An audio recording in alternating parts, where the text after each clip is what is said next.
Tá difícil de manter o foco em conteúdo de redes sociais? O problema não é algoritmo, é estrutura de conteúdo. Vou te contar algo que quase ninguém te fala. Essa porcaria de introdução é uma estrutura do chat GPT. Eu não aguento mais ver isso nos roteiros de vídeo de rede social. Tem alguns meses que a gente percebe a crescente do uso do chat GPT para a produção de conteúdo. A estrutura textual, ela fica bem clara, né? Ela fica bem na cara pra gente. E de algumas semanas para cá tem chegado para mim também nas redes sociais vídeos com roteiro de chat GPT.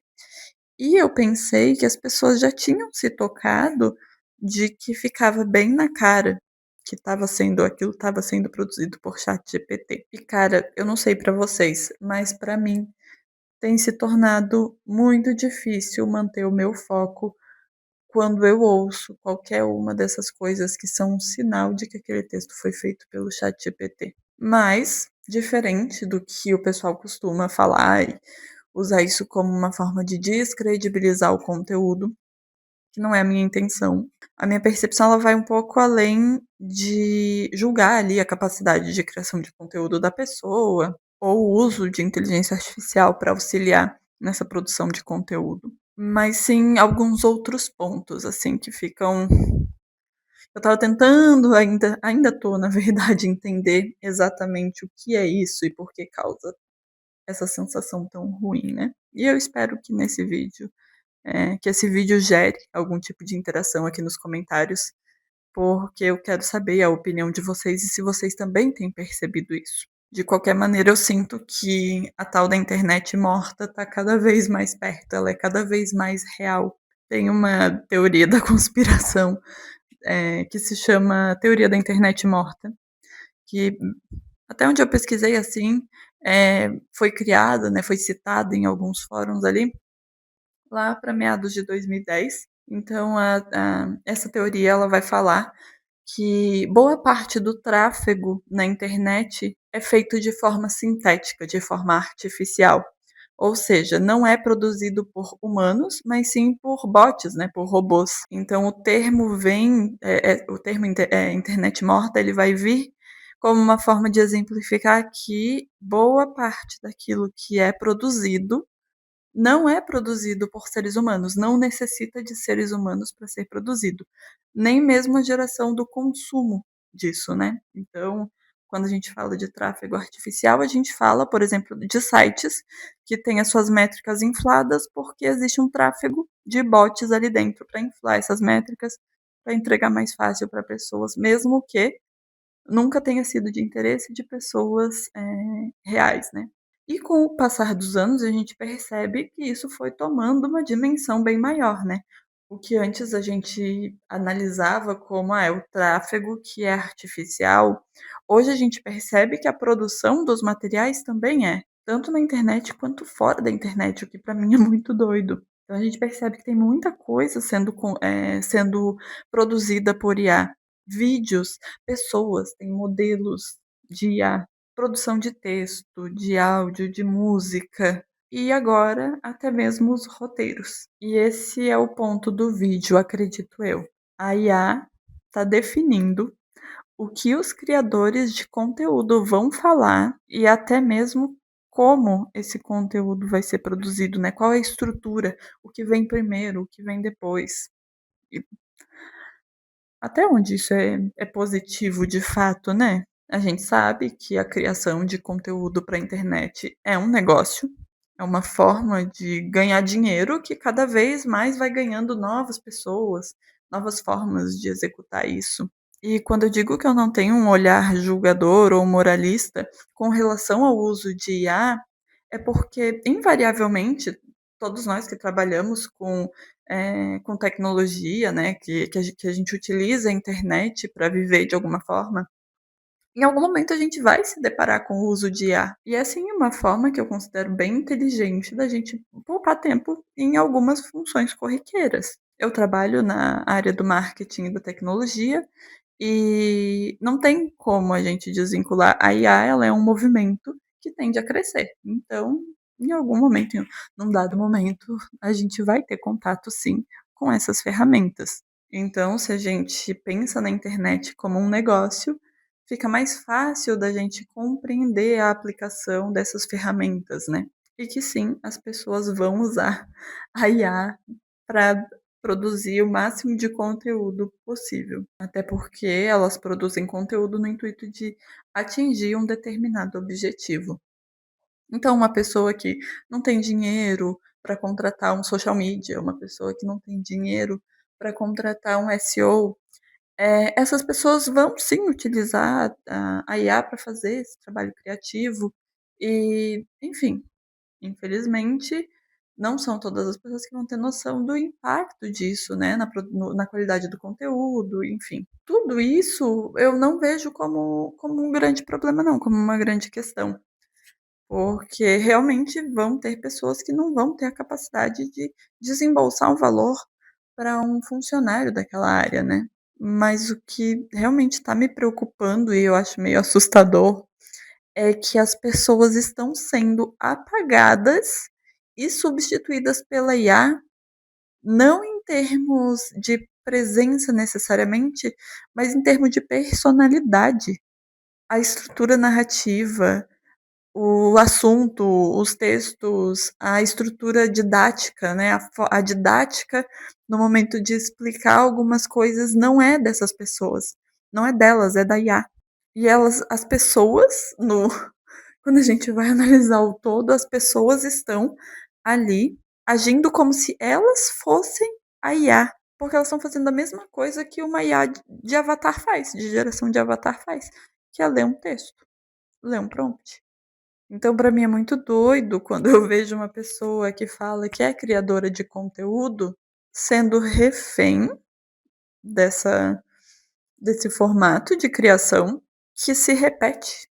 Existe um padrão, então tem várias pessoas que falam exatamente do mesmo jeito que ela, que explicam do mesmo jeito, que colocam comparações iguais.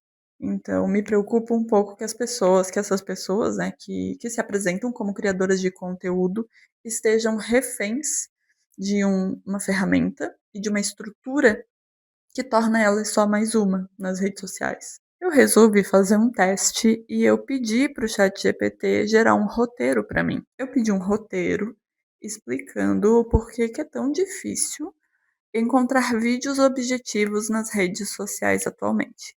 E ele me entregou, eu vou pegar só trechos aqui para mostrar um pouco da estrutura, né?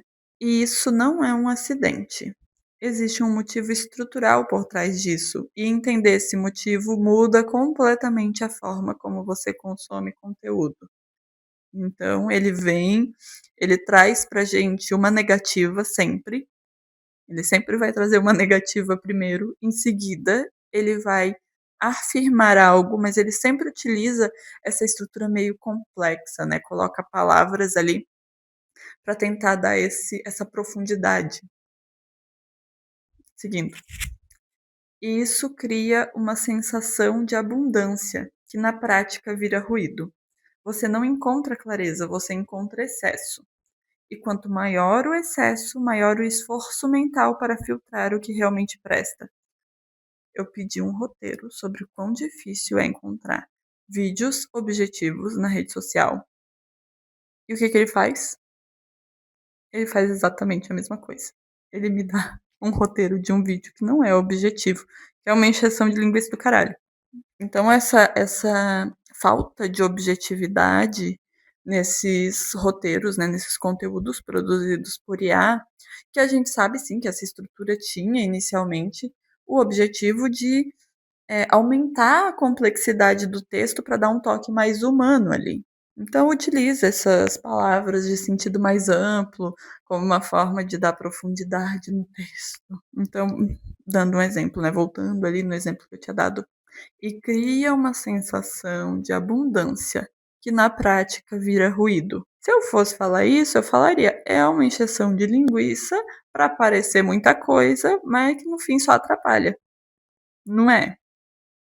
Essa é a minha forma de falar, mesmo que a estrutura, não, eu não escolhi falar essas palavras, ainda tem como eu moldar de acordo com a forma como eu falo. Dá para perceber o quanto tem de mim na escolha das palavras que eu coloquei no meu texto. Ah, E sem falar que tem gente que não tira um tempo nem para decorar o texto. Tu vê a pessoa olhando para o lado e lendo, olhando para o lado e lendo. É o que vem acontecendo como quase como um produto dessa estrutura narrativa e dessa forma de roteiro que todo mundo usa, é que as pessoas vão ter dificuldade para engajar no conteúdo. Porque fica confuso, fica cheio de firula, cheio de metáfora, cheio de palavra que tá ali mais para complicado que qualquer outra coisa.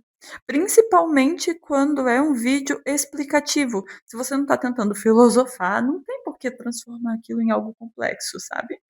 Dá para ser objetivo, explicar ali algo, eu preciso, é técnico, sabe? Eu preciso explicar isso daqui pra pessoa. Porra, tu vai usar o GPT pra ensinar algo que tu sabe pra pessoa? Só que para além dessa complexidade, né, desnecessária, tem também essa falta de personalidade. Não é a pessoa ali, é qualquer uma. Eu não sei por que eu tô estressada gravando esse vídeo, me desculpem. Vou ficar mais de boa. Então, essa falta de personalidade na hora de escrever o roteiro acaba afastando um público que teria interesse naquele locutor, né, naquela pessoa, se ela tivesse sendo genuína na forma de se apresentar, de falar, de apresentar as próprias ideias. Se ela fosse quem ela realmente é. Então, pensando nisso tudo, esse vídeo ele vai ser um pouco diferente, não só pelo cenário. Eu tô aqui na cozinha gravando, mas não só pelo cenário ele vai ser diferente. Mas eu vou deixar algumas perguntas que eu gostaria que vocês ou me devolvessem mais perguntas nos comentários, ou me respondessem, se possível, as perguntas que eu vou deixar. A gente poderia dizer que o uso do ChatGPT para funções criativas pode estar num sistema de retroalimentação com problemas de autoestima? Deixa eu ver se eu consigo explicar melhor. A pessoa não se vê capaz de fazer, então ela vai atrás do GPT, o GPT cria essa facilidade ali para ela. No mesmo passo que isso acontece, quando o GPT entrega para ela, isso afeta a autoestima dela e ela continua sem conseguir produzir. Ou então a pessoa vai lá e ela produz bem, só que ela começa a cair no papo de que o GPT vai ajudar ela a otimizar tempo e ela acaba tendo a sua autoestima afetada pelo GPT. Eu tô usando o GPT porque essa estrutura de roteiro é exclusiva do GPT e ela me incomoda. Tem outras IAs que produzem conteúdos muito bons, mas não é a questão. Estamos falando de outras coisas agora. Então, concluindo a primeira pergunta, será que essa pessoa não se vê como capaz de fazer aquilo que ela está botando o chat GPT para fazer para ela? Segunda pergunta, por que essas pessoas têm tanta resistência em serem elas? Por que elas têm tanta resistência em falar como elas falam, em estruturar um texto da forma delas, de ter a própria didática e a própria estrutura narrativa e de desenvolverem a própria capacidade de criar conteúdo enquanto trilham esse caminho. Ninguém precisa começar bom. Gente, eu sei lá, eu vou olhando meus vídeos assim. No início eu era bem travada. Sinto que tô melhorando. Tô boa, a melhor, excelente. Não, mas sinto que eu tô melhorando e só tem como melhorar porque eu tô tentando fazer. É na tentativa que as coisas vão andando. Então, por que será que essas pessoas têm tanta resistência em serem elas mesmas e irem se desenvolvendo? Será que tem a ver com autoestima também? Essa foi a segunda pergunta. A terceira, será que realmente a gente está falando só sobre poupar tempo com o uso de IA?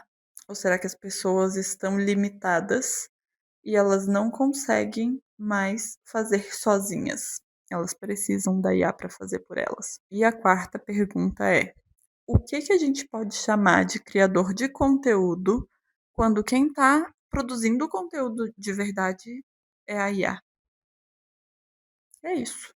A gente se vê no próximo vídeo. Não deixem, pela primeira vez depois do beijo, não deixem de interagir, por favor. Importa muito para mim.